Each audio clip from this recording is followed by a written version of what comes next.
बोलो भारत माता की, परशुराम भगवान की। आदरणीय सुशील जी भाई साहब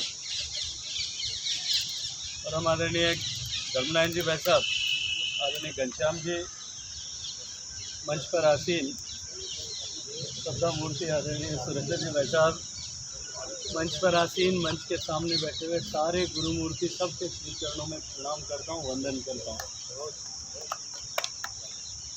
आज जो ये प्रसंग यहाँ है, मैंने इसकी कल्पना नहीं की थी। मैं तो 2018 में जब माननीय प्रधानमंत्री जी के नेतृत्व में काम करने वाली सरकार में कृषि राज्य मंत्री के नाते काम करता था, तब मुझे पहली बार वहाँ अरुणाचल जाने का अवसर मिला और पहली बार मैंने परशुराम जी का वहाँ कोई कुंड है ऐसा मेरे को रात में जब हम लोग माननीय मुख्यमंत्री और हम सब लोग चर्चा कर रहे थे तब ऐसी जानकारी में आया। मुझे भी मोटरसाइकिल चलाने का शौक़ है, माननीय मुख्यमंत्री जी को भी। तो हम दोनों ने तय किया कि सुबह मोटर बाइक राइड पे जाना चाहिए और उन्होंने कहा कि यहाँ से नामसाई से हम लोग वहाँ गोल्डन पगोड़ा में ठहरे हुए थे कि सुबह हम मोटरसाइकिल से आप परशुराम कुंड जाएंगे। तो चीफ सेक्रेटरी में हम सब लोग वहाँ गए थे और वहाँ परशुराम कुंड में जाकर के मुझे ऐसे लगा कि ये ऐसी जगह है जहाँ पे बहुत अच्छा डेवलपमेंट हो सकता है। एक विषय माननीय प्रधानमंत्री जी के संज्ञान में लाया गया। 2019 में जब दोबारा सरकार बनी तब माननीय प्रधानमंत्री जी ने जो प्रसाद योजना भारत सरकार की है उसमें उसके तहत इस परशुराम कुंड का पुनर्निर्माण कराया जाए, ऐसा परशुराम तीर्थ का पुनर्निर्माण कराया जाए, ऐसा प्रकल्प तैयार किया। इस बीच में 2019 में मुझे दोबारा अरुणाचल जाने का मौका मिला, दोबारा वहीं रुका था और दोबारा मैं वहाँ दर्शन करने के लिए गया। क्योंकि जब मैं पहली बार गया था मैंने घर आके चर्चा की थी, मेरी पत्नी ने कहा कि आप अकेले गए, मुझे साथ लेके जाना चाहिए। जब मैं दोबारा वहाँ गया तो मेरे मन में ऐसा भाव था और ये सब एक संयोग होता है। 2020 के समय की बात है, ये 2019 से 2020 में 2020 के लॉकडाउन से पहले 2018-19 में कहीं मुझे एक बार मैं मुंबई गया था। तो मुंबई में मुझे देवेंद्र फडणवीस साहब मुख्यमंत्री थे, उन्होंने मुझे एक शिवाजी महाराज की मूर्ति एज ए मेमेंटो दी थी। जिस दिन मैं मुझे वो मूर्ति दी तब मेरे मन में एक भाव, एक विचार था कि मध्यकालीन भारत के इतिहास में अगर सबसे ज़्यादा उज्जवल चरित्र का व्यक्ति यदि कोई हुआ है तो दुर्गादास हुआ है। और वीर दुर्गादास की मूर्ति हम ऐसी बनाएं और उसको कोई भी जब हमें मिले, नेशनल इंटरनेशनल गैर डेलीगेट कोई आता है तो मुझे उसको वो भेंट करनी चाहिए। मैंने बहुत जगह से उसके प्रोटोटाइप बनाने की कोशिश की थी, हैदराबाद में, उदयपुर में, दिल्ली में, बहुत जगह से कोशिश की, पर मुझे कहीं भी सेटिस्फेक्शन नहीं हो रहा था। दिल्ली के चुनाव में 2019 में अनायास मेरी नरेश जी से मुलाकात हो गई और मैं नरेश जी के जो इनका जहाँ क्राफ्ट हाउस है इनका वहाँ गया था, इनके प्रतिष्ठान में।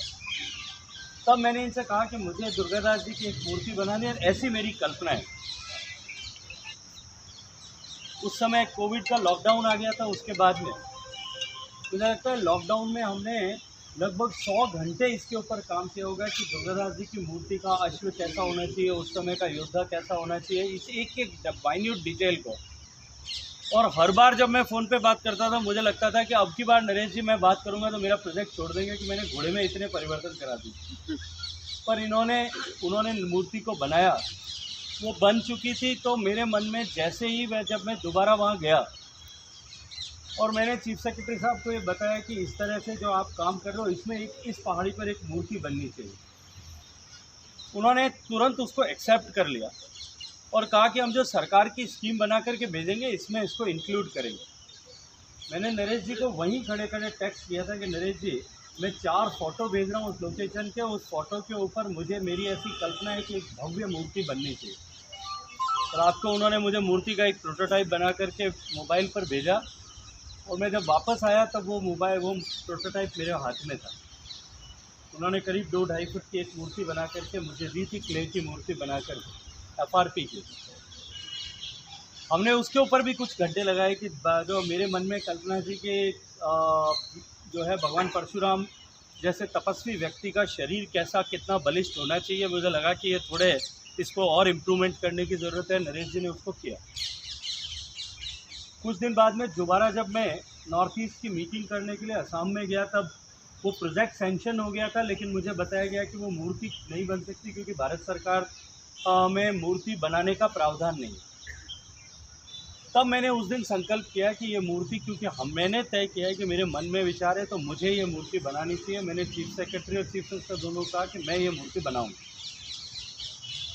और मेरे मन में ये कल्पना थी कि मेरे जो परिचित जो ब्राह्मण उद्यमी हैं, विराज गुटका वाले मदन जी हैं, जीएम जोशी साहब हैं, इन सब में से सबको कहूँगा कि 2-2 करोड़ रुपए दो, क्योंकि नरेश ने मुझे बहुत बड़ा बजट दिया था।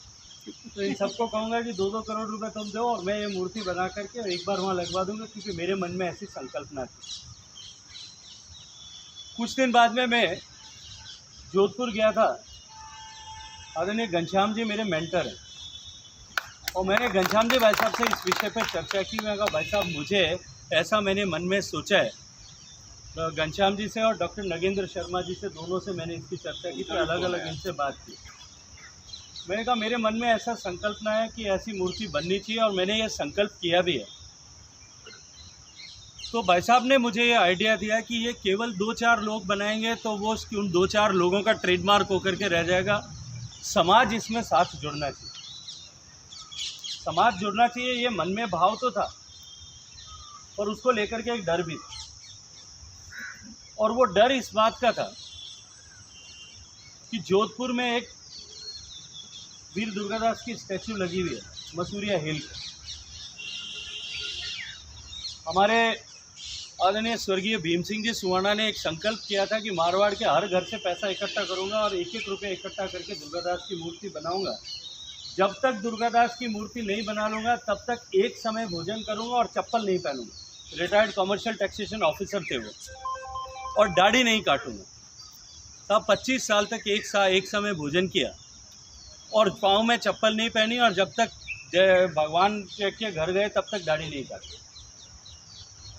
मेरे मन में ये डर था कि उनको भीम सिंह जी को 25 साल लगे। अगर ये भाई साहब की बात मान करके मैंने कहीं कह दिया ये 25 साल में नहीं बनी तो मेरे मन में एक बोझ रह जाएगा और मैं इसको पूरा नहीं कर पाऊँगा। तो मेरे मन में थोड़ी उहापोह की स्थिति थी। इस बीच में वेस्ट बंगाल के चुनाव में पार्टी के दायित्व के नाते मैं वहाँ कलकत्ता में था और मेरा अनायास संयोग से सुशील जी से मिलना हुआ। पहली बार मुलाकात में वो जो होता है लव एट फर्स्ट साइट, मुझे लगा कि ये आदमी ऐसा है कि जो इसको पार कर सकता है। और मैंने सुशील जी से इस बात की चर्चा की कि सुशील जी मैं आपको एक काम देना चाहता हूँ, और जिस तत्परता के साथ में कि जैसे ये उसका इंतजार ही कर रहे थे, इन्होंने तुरंत उसको स्वीकार भी कर लिया।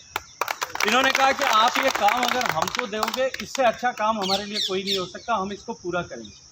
तो मैंने उस दिन इनको ये कहा था कि आप जितना इकट्ठा कर पाओ उतना आप कर लो, बच जाए वो मुझे बता देना, मैं इकट्ठा कर दूंगा, पर इसको करना हमको शीघ्रता के साथ में।